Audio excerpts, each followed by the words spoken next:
మరి మొత్తం భూమి, ఒకటి ఆకాశం, మూడో పాదం ఏంటి బలిచేటువంటి అహంకారం. అహంకారం ఏంటి బాగా దానం ఇచ్చేవాడు అహంకారం అనుకుంది అనమాట. అహంకారం పోగొట్టమే మూడోది అనమాట. అక్కడ అంటే నేను ఇచ్చేవాడిని నువ్వు తీసుకునేవాడు అని అహంకారం పోగొట్టాడు. నిర్మలం స్ఫటికాకృతిం అవతారం సర్వవిద్యానాం హయగ్రీవముపాస్మహే వీరమహావిష్ణుం జ్వలంతం సర్వతోముఖం సంపదం మృత్యుం మనామహం.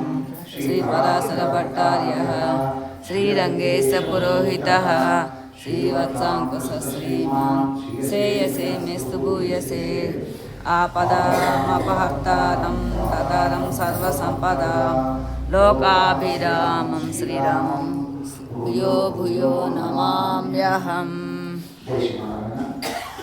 లాస్ట్లో బద్రీ స్వామివారు చెప్పిన పాయింట్ ఇప్పుడు నువ్వు చెప్పిన మహాలక్ష్మి గారు రథం అవ్వాలి. నీకు అర్థం అవడానికి చెప్తున్నాను. ఇప్పుడు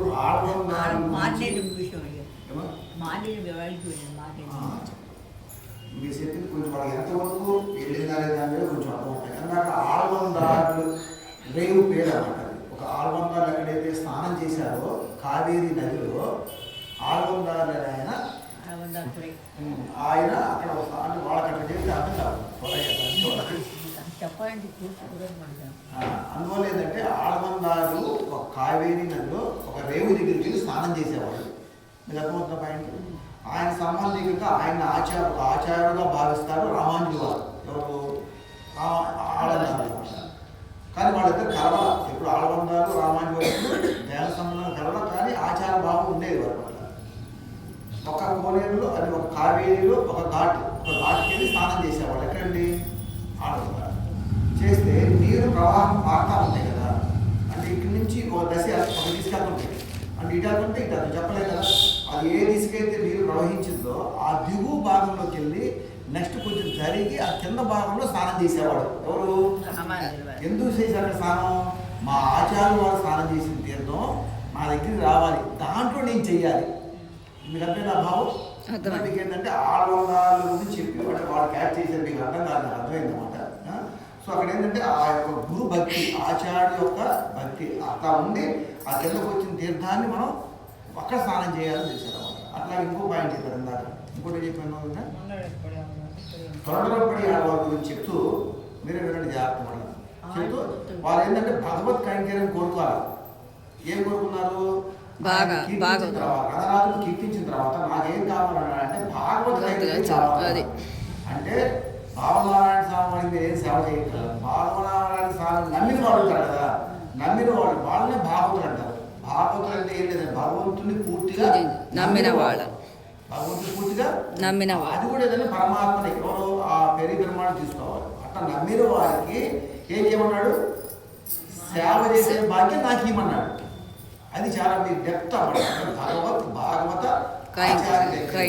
ఏమిష్టం అంటే ఆచార్యుడు భక్తులకి సేవ చేయడమే ఆయనకి ఇష్టం అన్నమాట. భగవంతుడు కూడా మీకు మీ ఎగ్జాంపుల్ తీసుకుందాం. చారణాథ్ గారు మీ ఇంట్లో వివాహం జరుగుతుంది. మీ ఇంట్లో వివాహం జరుగుతుంటే వివాహానికి ఒక 1000 మందిని తెచ్చారు. మీరు అందరూ వచ్చారు, భోజనం చేశారు, వెళ్ళిపోయారు. మీరేంటంటే ఒక 10 మందిని గట్టిగా నమ్మకమైన వాళ్ళని, మీకు బాగా సేవ చేసే వాళ్ళని 10 మందిని గట్టిగా కూర్చోబెట్టుకుని, అయ్యా నేను కొంచెం అన్నీ చేయలేనయ్యా, జాగ్రత్తగా మీరు చూసుకోవాలని చెప్పారు. ఎవరు మీరు చెప్పారు? 10 మందికి చెప్పారు. చక్కగా 10 మందికి 10 బాధ్యతలు, ఒకరికి భోజన సెక్షన్, ఒక డెకరేషన్, ఒక కుర్చీలు అన్నీ ఇచ్చారు అన్నమాట. మరి 1000 మంది వచ్చి భోజనం చేసి వెళ్ళిపోయారు అన్నమాట. కానీ ఈ 10 మంది ఏం చేశారు? అందరికీ కూర్చొని సేవ చేశారు. అంటే మీకు 1000 మంది కూడా ఇష్టం, మీ ఇంటికి వచ్చి ఆశీర్వాదం చేశారు కాబట్టి ఈ 10 మంది అంటే ప్రత్యేకమైన ఇష్టం, చాలా ఇష్టం కదా. మనం అంటాం కదా, స్వామివారి దగ్గరికి వచ్చి తిరువేంకట అడిగారు అంటారు. ఎవరు? వెంకటేశ్వర దగ్గరికి వెళ్తే మనం ఎక్కువ మంది ఏం చేస్తుంటారు? ఆయన దగ్గరికి వెళ్తే లిస్టు చదువుతూ ఉంటాం. వెంకటేశ్వర అంటే ఆకులు ముక్కల వాడు, ఆయన్ని పోగొడతాడని చెప్పి విశ్వాసంగా అన్నీ చెప్తా ఉంటారు. మనం ఏం చేయాలి? అడిగితే పల్లానికి పాడాలి. స్వామివారికి అన్నీ జరుగుతున్నాయా లేవా, మనం అవన్నీ ఇంకా బాగా జరగాలి, ఇంకా 1000 సంవత్సరాలు జరగాలని చెప్పిన అట్లా ఆశీర్వచనంగా మనం దాన్ని పాడతాం అన్నమాట. అట్లాగే ఏంటంటే ఒక ఏడ్చే పిల్లవాడు ఉన్నాడు. తల్లి ఏం చేసింది? ఇద్దరు పిల్లలు ఉన్నారు. ఒక పిల్లవాడేమో సైలెంట్గా ఉంటాడు, గమ్మున ఉంటాడు, మీరు గొడవ చేయడం. ఒక పిల్లవాడు ఏం చేస్తుంటాడు? ఏడుస్తూ ఉంటాడు. మీరేం చేస్తారు? వాడికి ఏదైనా వస్తువు కావాలి అని ఏడిస్తే మనకు జాగ్రత్త లౌకికమైన ఎకనామిక్ దృష్టికి అర్థమవుతారు. ఆ ఏడ్చే పిల్లవాడు ఏడుపు ఆపడం కోసం వాడికి అన్ని సాధించి పెడతాడు. ఎవరికి అన్ని ఇచ్చేస్తారు వాడికి. ఎవరైనా చెప్పండి, గమ్మును ఉంటాడు, వాడికి ఎవడు ఒకే వస్తువుని ఒకడు ఏడుస్తున్నాడు, ఒకడేమో గమ్మును ఉన్నాడు.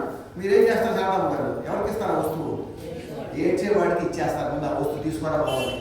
పక్కన వాడు ఏం చేస్తారు? గౌరవంగానే వాడు ఏడు వాడు వచ్చేసారని చెప్పాడు. కానీ మీరు గమనిస్తే గౌరవ భావం మీకు ఎవరి పట్ల ఎక్కువ ఉంటుంది? నెమ్మదిగా ఉండేవాడు, వస్తువు వాడికి ఇచ్చారు. ఎవరికి?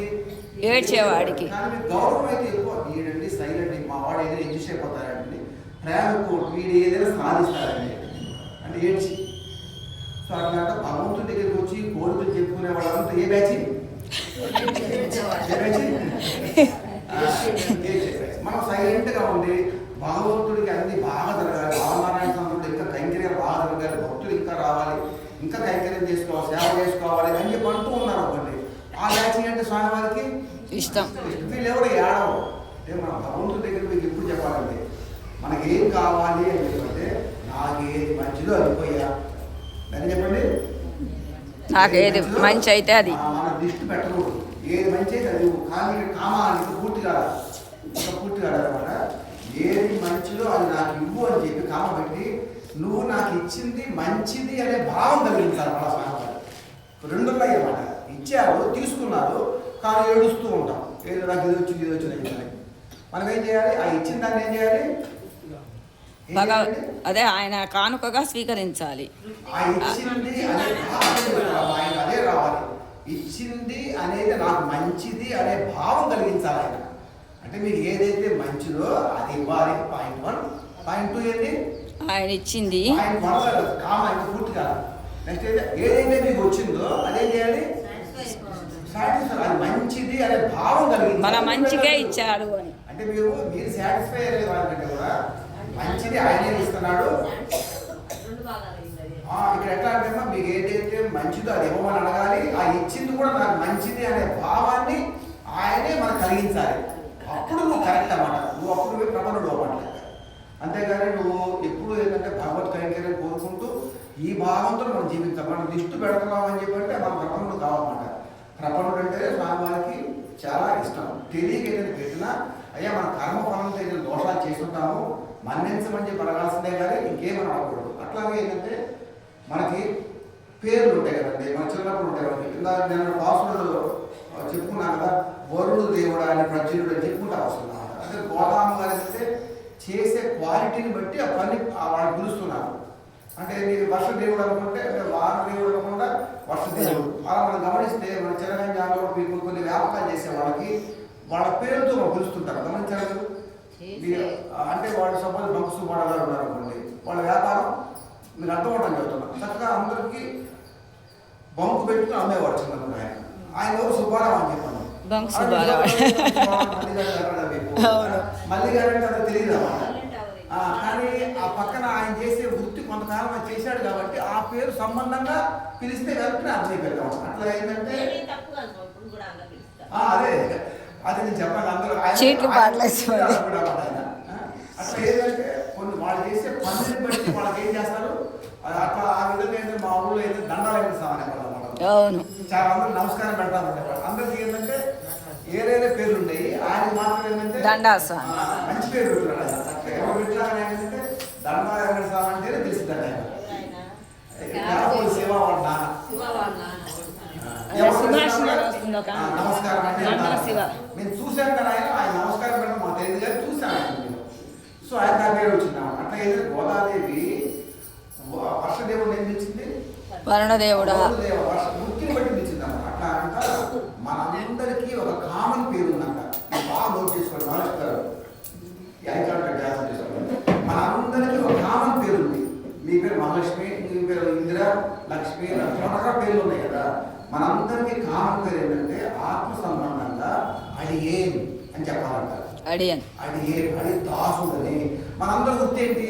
సేవ చేయటం. సేవ చేసేవాడిని ఏమంటారు? అడియేన్. దాసుడు అంటారు. అడిగేన్ అంటే తమిళ్ పదం. అర్థమైందా? దాసుడు. మనంతా కామన్ పేరు ఏంటి? అంటే షార్ట్ కట్ మనకి ఏంటంటే ఆడవాళ్ళు అయితే దాసుడు, మగవాళ్ళు దాసుడు, దాసురాలు. అంటే వాళ్ళందరూ కామన్ పేరు ఏంటి? అంటే వృత్తిని బట్టి ఎట్లయితే అందరికి పేర్లు వచ్చినాయో ఇవాళ గోష్ఠిలో మనం ఏం తెలుసుకోవాలంటే మన అందరి వృత్తి ఏంటి? దాసత్వం. కాబట్టి మన పేరేంటి? దాసుడు. దాసుడు అని చెప్పాలి. అందుకే అడియే రామానుజ దాసి అని చెప్పంటుంటారు, లేక అడియేన్ అని చెప్తుంటారు. ఇప్పుడు రాము దాసుడు ఏం పేరు వచ్చి చెప్పండి. రాముడు సేవ చేస్తా ఉంటాడు, ఆయన పేరేంటి? రామదాసుడు. రామదాసుడు. కానీ పూర్వం వాడి పేరే చెప్పడం భద్రాద్రి. రామదాసు పూర్వం పేరుంది. దగ్గరికి వచ్చారు గోపన్న. కంచెల గోపన్న అని పేరు. కానీ రాముడికి సేవ చేసి అదే పేరు ఏమిటండి? రామదాసు. అంటే రాముడికి సేవ చేశాడు కాబట్టి బెస్ట్ ఎగ్జాంపుల్ ఇది. రామదాసు అంటే మీకు ఏమవ్వాలి? మీరు ఏం చేసినా ఏం చెప్పినా దాసుడు అనే భావాన్ని మీరు కలిగించుకోవాలన్నమాట. ఆ దాసుడు అనే భావాన్ని తమిళ్లో ఏమంటారు? అడియాన్. అందువల్ల మనం ఏంటంటే అడుగుతున్నామండి దాసురాలు, దాసుడు అడియేనని చెప్పుకోవచ్చు. అడియేలా. అడియేన్. ఏన్. ఓకే. ఇది అందరికీ కామన్ పేరు. ఇది వాళ్ళ నుంచి మర్చిపోవచ్చు. ఇది అందరికీ కామన్ పేరు. అందుకే చెప్తారు మన పెద్దలు ఎవరైనా చెప్పేటప్పుడు పేరు చెప్తూ పేరు వెనక కలుగుతారండి. మహాలక్ష్మి దాసురాలు. అది మీరు ముస్లిం అడిగేది పక్కన పేరు అర్థం సబ్జెక్ట్ అర్థం ఉంది. నెక్స్ట్ అడిగే చెప్పాలి. మీరున్నారు వాళ్ళు, మీరు ఏం చెప్పాలి? మహాలక్ష్మి దాసురాలు. మేము దాసుడు రామానుజ దాసుడు. అదేంటే మీరు నా పేరు రామానుజ కాబట్టి రామానుజ దాసు. మీ పేరు ఏదైతే ఉందో అది చెప్తూ దాని వెనకేం రావాలి? దాసుడు అనే పేరు రావాలి. మగవాళ్ళకి ఆడవాళ్ళకి ఏం రావాలి? దాసురాలు. దాసురాలు అనేది భాషలో ఆ వృత్తిని బట్టి తెలియజేసింది అన్నమాట. ఇది అందరికీ కామన్ పేరు అన్నమాట. కొత్త పేరు చెప్పకూడదు అనేది మనం కోరుకోవాలి. ఇది ఇంకా ప్రేమగా మనకి ద్రావిడలో చెప్పుకోవాలంటే ఏం చెప్పుకోవాలి? అడియేన్. అడిగేనని చెప్పుకోవాలి. కాబట్టి ఈరోజు కాలక్షేపంలో అందులో రెండు నేర్చుకున్నాం. ఒకటి దేవుడు ఏమి అడిగితే ఏడ్చేవాడు ఇష్టమో మై బావులు ఇష్టం. సాయంవారికి సైలెంట్ గా ఉండేవాడు. ఉండేవాడే సాయంవారికి చక్కగా ఇష్టం. అందువల్ల మనం మన భావం పెంచుకోవాలి. అదేవిధంగా ఎప్పుడు మన పేరు అందరికీ కామన్గా ఉండే పేరు ఏంటి? దాసుడు, దాసిన్ అనే భావంతో దేవాలయం వచ్చినప్పుడు అందరం చెప్పి ఈ పేరు ఎవరిది కామన్ పేరు అంటే ఆత్మ అంటారు. ఆత్మ సంబంధంగా తెలియజేశారు చక్కగా. అదేవిధంగా సాయంత్రం చాలా విషయాలు ఉన్నాయి. మనకేంటంటే సమయంగా మనం వెళ్తున్నాం కాబట్టి ముఖ్యమైన విషయాలు నువ్వు చెప్పాలనుకుని నువ్వు చెప్పు. ఇక్కడ ఈ రోజు భాషలో చెప్పారు కూడా, అంటే గత భాష సంబంధంగా ఇలా చెప్పారు. జై శ్రీమన్నారాయణ. ఎల్లుండి మళ్ళీ గుర్తుపెట్టుకోవడం వల్ల ఎల్లుండి మీకు ఇక్కడ పెరుగు చిరికే కార్యక్రమం. ఆదివారం వచ్చిందంటే కాదా? సోమవారం వచ్చిందన్నమాట. మీరు ఏదైనా వచ్చేటప్పుడు మీరు కొంచెం పెరుగు తీసుకురావచ్చు. అక్కడ కవ్వంతో ఆ గోపి ఇవాళ ఏంటంటే 5 పాస్వర్డ్ అయిపోయినాయి కదా. ఇక్కడ నుంచి ఏంటంటే 10 రోజులు 10 గోపికలను నిద్రలేపే చేస్తుంది అమ్మవారు అనమాట. ఎందుకంటే మనకి ఇక్కడ మనం పెరుగుని పెట్టి చక్కగా చిలికి నివేదన చేసి అందరం కలిసి ఆ ప్రసాదాన్ని తీసుకుంటాం. ఆ ఫలాన్ని మీరు ఏమైనా వచ్చేవాడు కాలం వచ్చేటప్పుడు ఎంత ఉంటే అంత పెరుగు వాడని పెరుగు తీసుకురండి. పెరుగు తీసుకొస్తే పెరుగు చేస్తే కదా వెన్న వచ్చేది. మీరు వెన్న వచ్చేదా చిలకాలి మీకే ఇస్తాం. వెన్న వచ్చేదా మేమేమో మధ్యలో తిరుగుతాం. మీరేమో వెన్న వచ్చింది దాకా జరగాలి. ఏదో సాయంత్రం దాకా ఇక్కడే. ఎల్లుండి సోమవారం. జై శ్రీరామ. జై శ్రీరామ.